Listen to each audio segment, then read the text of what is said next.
And we are back. Well, really, we just started off today, but I am here with the legendary and incredible Mr. Christopher Priest. How are you? I'm good, Amy. How every time somebody says I'm legendary, I just go. Well, It sounds like they're saying the theoretical Christopher Priest. We have a have you theory read about your own resume? Like, you you. deserve that title. Yeah. Oh yeah. Yeah. That's me, Mr. Legendary. But yeah, I haven't with you since I want to say it's last year for Vampirella. I That's believe was probably the last right. time I spoke to you. So Yeah. obviously you've been busy since then. Well, yeah. But what people need to understand is that a lot of these projects um, are started at different times and different intervals. Some of them have started like years ago, like Hmm. the Superman Lost thing that we did at DC.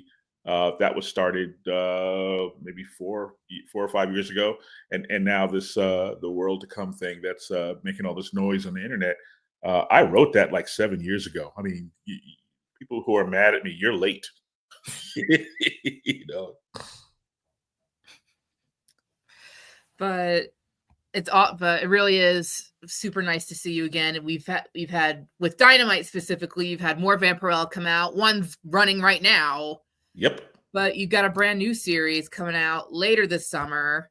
And real quick for anyone watching us live, if you want to ask Christopher a question, you're allowed to leave a comment. I'll pull it up. But again, want to let everyone know that. But today I want to talk to you a little bit about Red Sonja. You have Sonja Reborn coming Yes. out this August. Absolutely.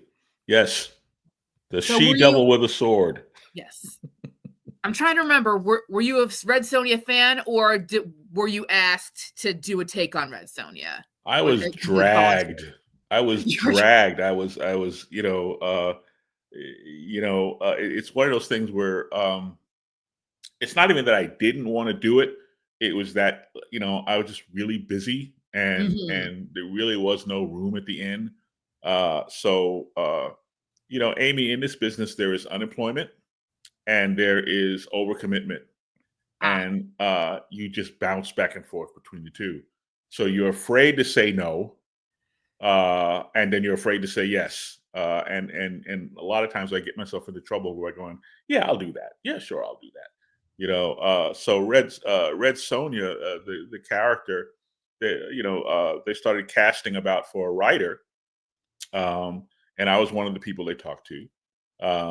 And I have a background in Conan. I wrote Conan for quite a while over at Marvel under an assumed name. Mhm. Actually, it was my real name. It was my real name. So there was just some interest in seeing what I might do with Red Sonja. Um, and it kind of took me a while to sort of wrap my head around it and go, all right, well, like with any character Mhm. that I approach, um, what would I have to say about this character that hasn't already been said? What could I do with the character that hasn't already been done? Why am I here? Why would anybody want to read a Red Sonja comic book written by me?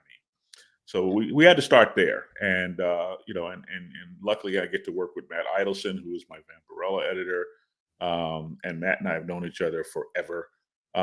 Actually, Matt and I were working together while I was writing Conan at Marvel. That's how long Matt and I have had an association. It's a we're starting in a good place. So we do that. Yeah. So, did you ask for Alessandro to be your artist, or were you guys just paired up together? Alessandro Miracolo is doing the interior art. Did you know that he was going to be a part of it? I did not. It was kind of cold calling. We looked at a number of candidates, and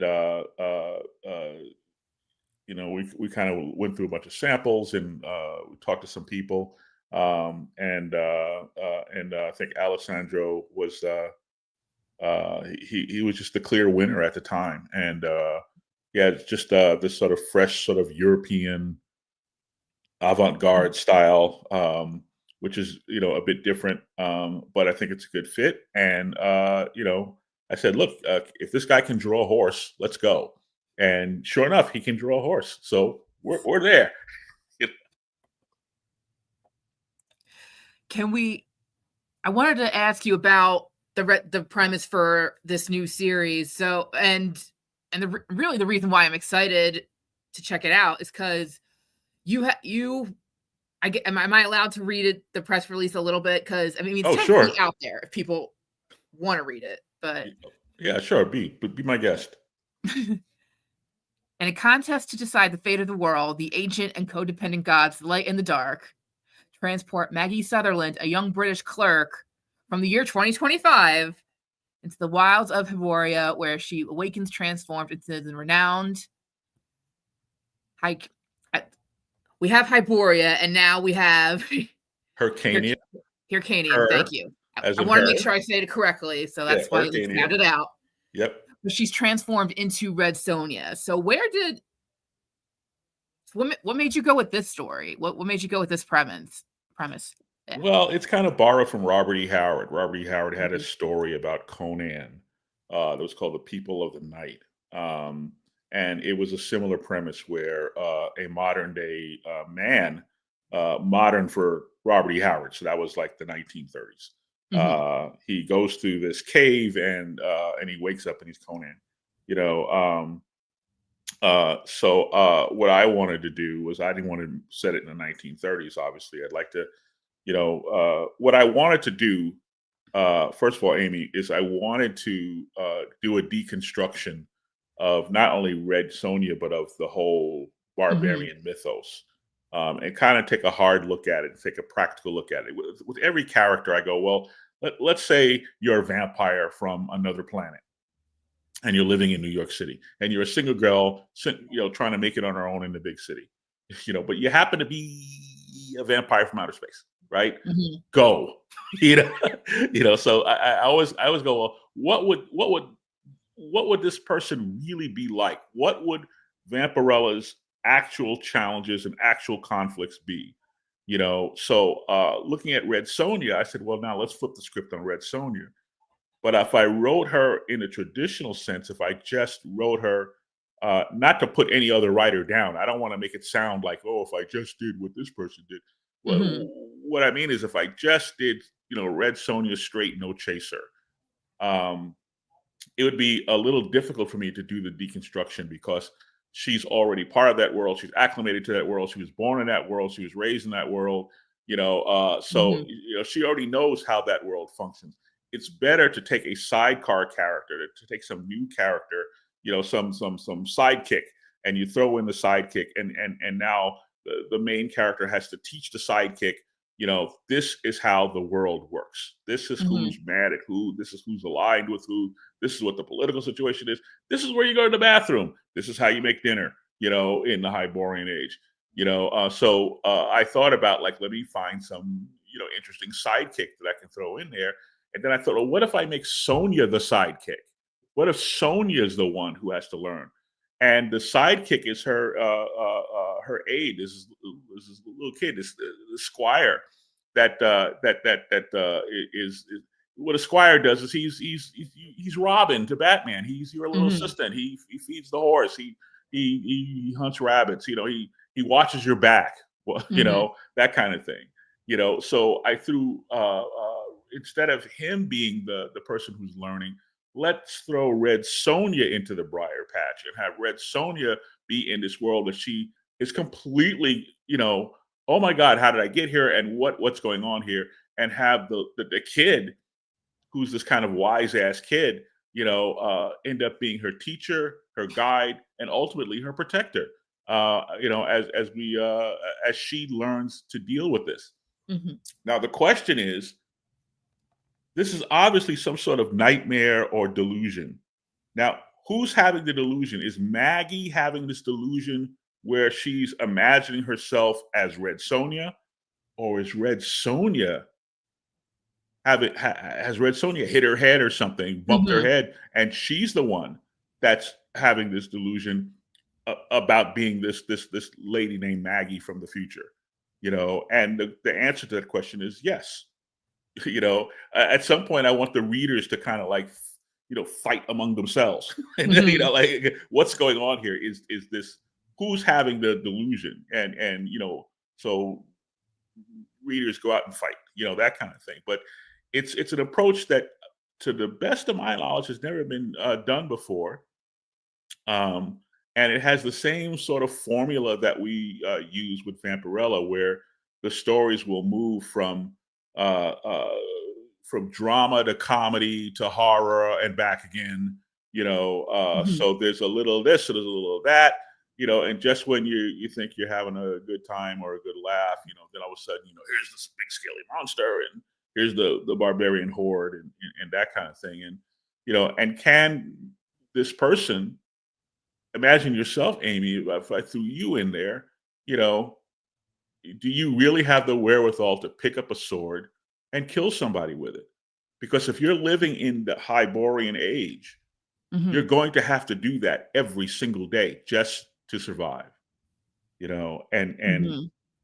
and the deconstruction is like, the question is, here is this, you know, I don't think she's petite. I figure she's 5'10". She might be pressing 6 feet. She's a big girl. But the fact is, she's a woman in this era of incredible misogyny and so forth, where everything and everyone in this world is out to kill her. Now, how does she survive? How does she lead people? How does she, you know?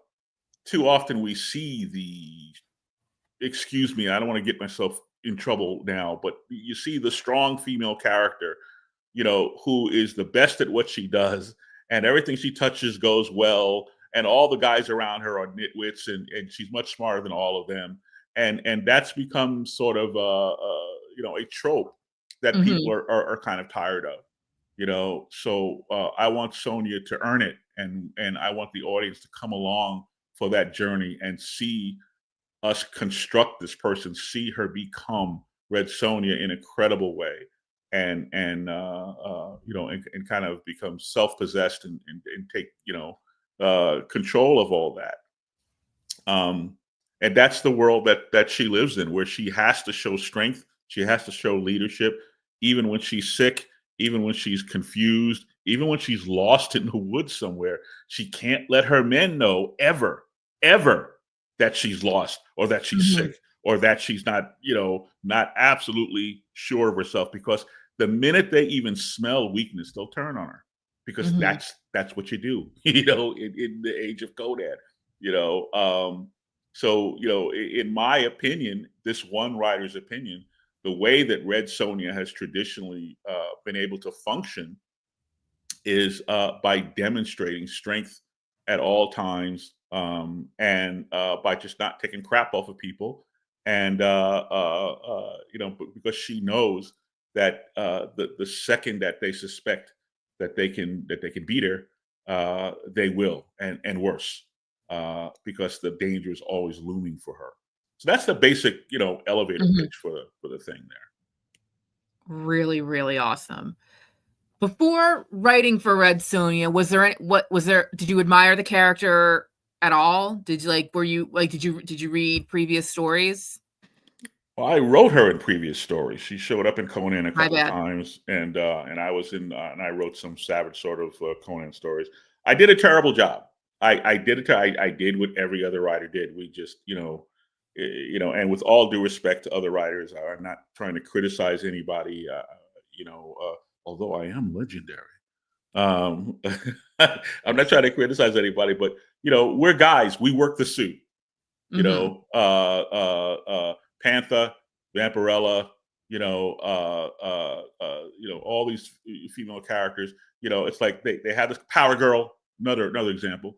You know, uh, they have these iconic suits, and that's what we like about them, and that's why we want to write the character. Mhm. We work in the suit. Red Sonja, a lot of writers have come along, and they just work the suit.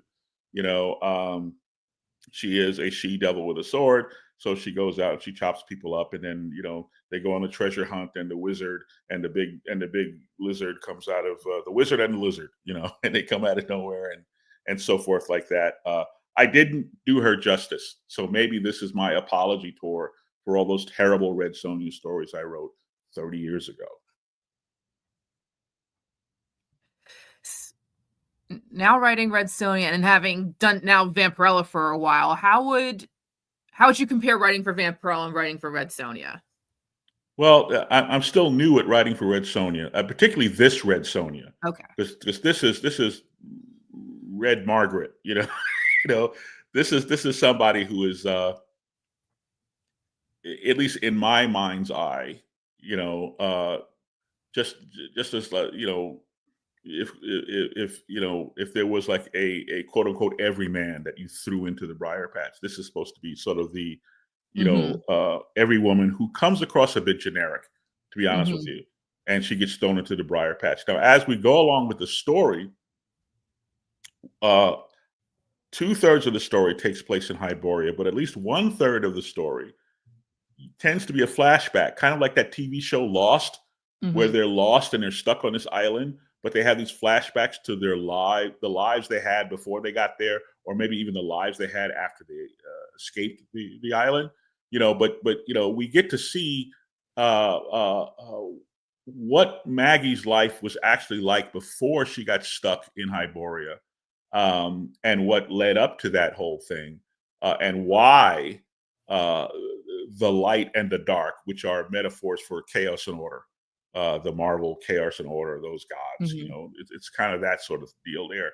And it's kind of out of the Bible. There's this bit in the book of Job where the sons of God have this meeting. They go to see God, and they're hey God, how you doing? They're all praising God. And then the devil shows up in the middle and busts the party. He crashes the party. The devil shows up and he makes a bet with God about Job. And the devil is like, well, if I can screw with him, he's going to turn on you. And God is like, nope, Job is going to be faithful, and put your money where your mouth is. And so they make this bet, and then, and God takes his hand off of Job, and the devil just piles it on and puts Job through it. So it's this kind of thing where the light and the dark, it's not quite a wager per se, but they have this contest that's going on. And for whatever reason, they have chosen Maggie as their, pawn in this particular bit of business that they're doing. At first, we're kind of doing this trope where it's like, well, here's this person who has no real agency. We don't really know who she is. We know a little bit about her, but and then she gets thrown into the briar patch. She becomes Red Sonja. But as the series goes on, we have these flashbacks where we construct Maggie. And we show bits and pieces of this and bits and pieces of that. And you go, oh, and then you start to see there's a lot more to Maggie, not just Sonja, but there's a lot more to Maggie. So as we're learning Sonja, as Maggie is learning Sonja, we are learning Maggie. And the question becomes even more intense about, well, who is real and who is imagined? And you'll have to read the book to find out. Very exciting. Very exciting. It's fun. I hope it's fun. Let's put it that way. But the difference between Red Sonja and Vampirella is that I think at the end of the day, Vampirella is a good guy, and pardon the sexism in that. I mean that metaphorically. That she is, essentially a good person and someone who means well, and someone who just wants to live her life, and just keeps getting bothered by the weirdos that impose themselves on her simply because she's a vampire from outer space. With Maggie and Sonja is a much rougher person, and I'm not saying that she's not good. I'm saying she's kind of a barbarian, and she has adapted to that lifestyle, which is something that Maggie is constantly confronted with. The endless horrors of realizing, you mean we have to go there and kill these people? Are you serious? Or in one issue, she gets snatched by this monster and dragged into the woods, and she starts screaming because, you know what? Let's face it, Amy. If I got snatched by a giant monster, I'd start screaming too. Yes. Yeah. As would I.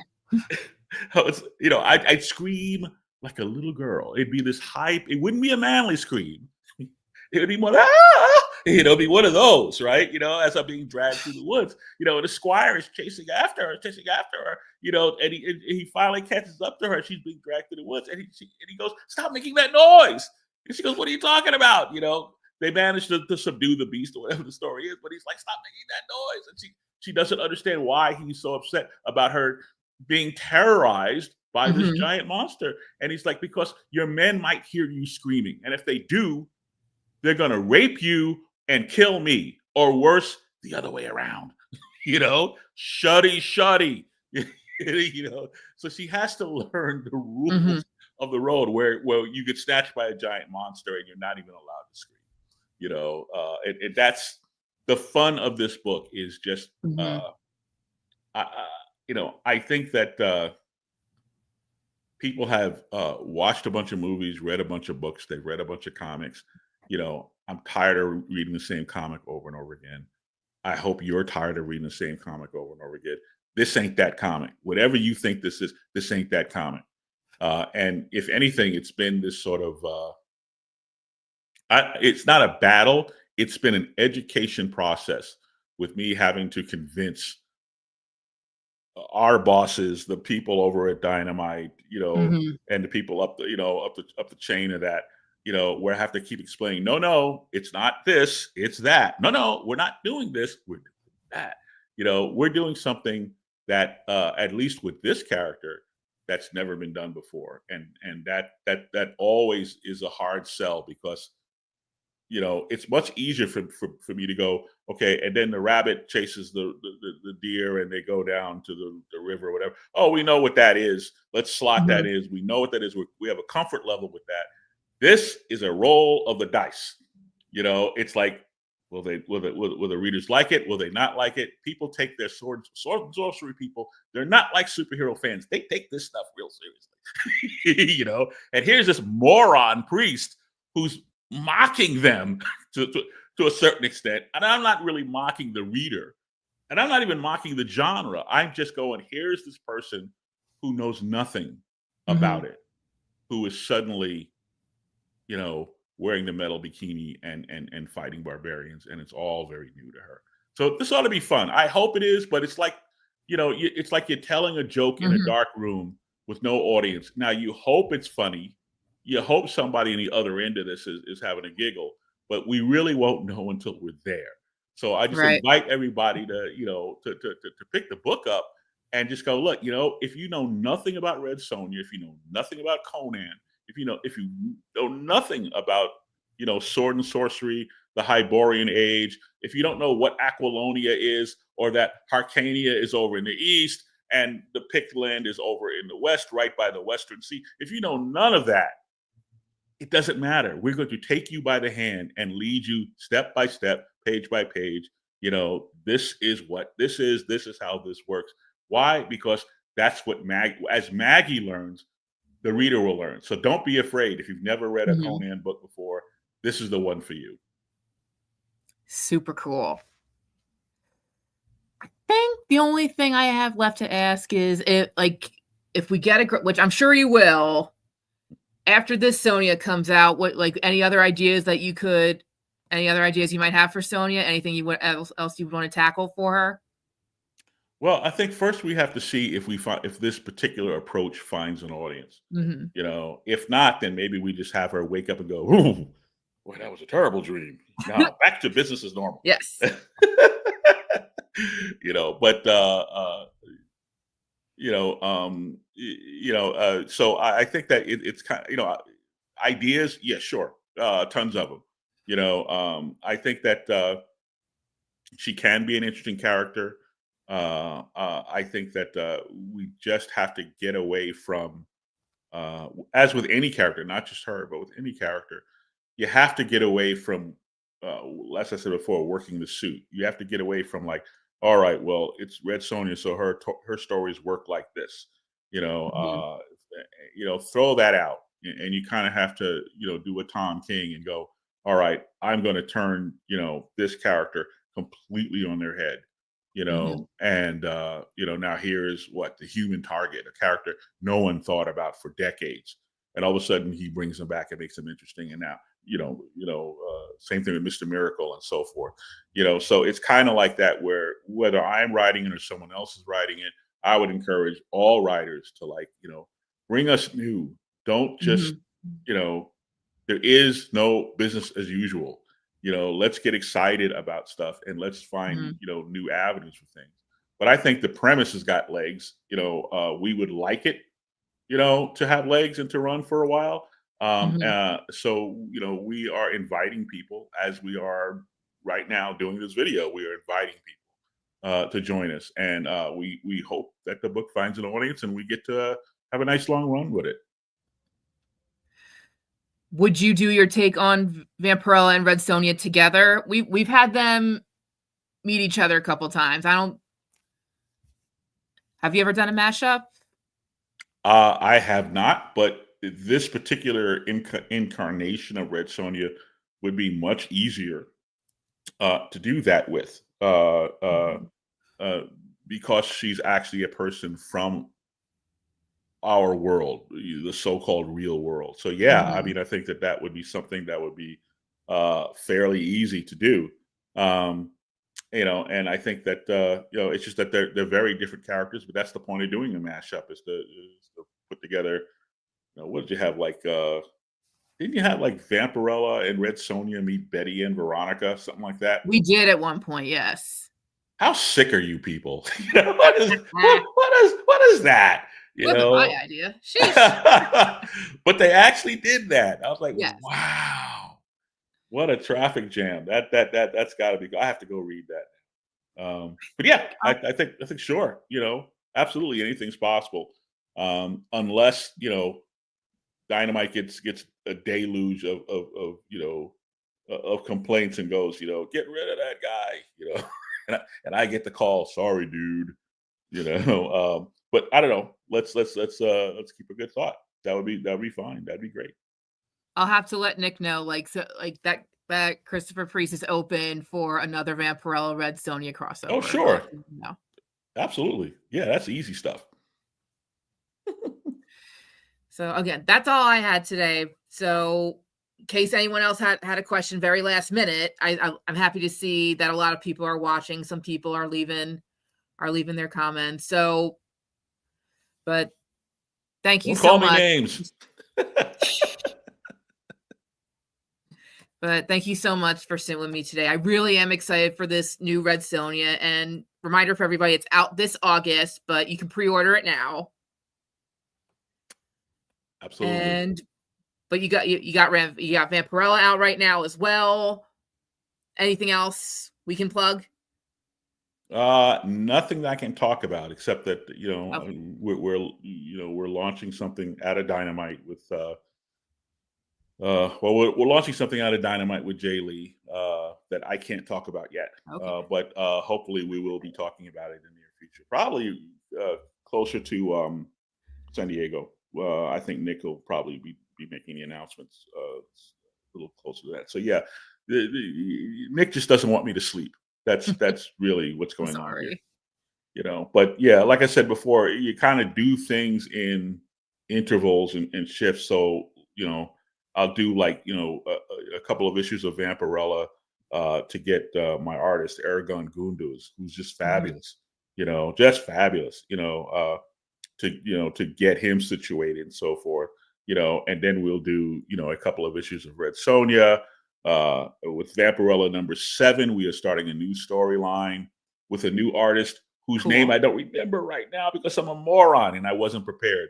But he's a terrific artist that we just found, that Matt and I just found. We're very excited to be working with him. And we're doing this whole story about identity with Vampirella. Is Vampirella an actual person? She Oh. was she was more or less created by her ridiculous mother Lilith Mhm. as part of a trap to find the kidnapper who kidnapped Draculina, Vampirella's. I guess you could call her sister. Um, so there's a question about it's a story about being and Mhm. about having a right to exist, which is kind of an interesting area to explore, and especially in this area of this era of cloning and AI and so forth, and and she has an antagonist who is kind of an AI antagonist, and the AI antagonist is also fighting for its own right to exist. So we kind of explore that and try to. I don't know if I don't know if we can definitively answer the question: does a created being, as opposed to a being who's born, Mm-hmm. does a created being have a soul? So that's Vampirella #7, which is probably coming out around the same time as Red Sonja, but I never know when these things are coming out. Matt knows. But yeah, we're really excited about that. So there's a bunch of stuff in the pipeline that we're very happy about. A lot of energy going on, and we just hope everybody will come along for the ride. I think so. I know I will. So once again, thank you, Christopher, for sitting with me today. Thank you to everyone for watching, and go check out Vampirella right now. Go check out Sonja Reborn when it comes out this August. And look for mystery announcement of project I can't talk about. Yes. Probably around San Diego. Around San Diego. So everyone keep an eye out. Thank you so much again. And I hope everyone has a great day today. Hope everyone has a great day. Great. Thank you. So I hope to talk to you again soon. Yep. Thank you, Amy. Thank you.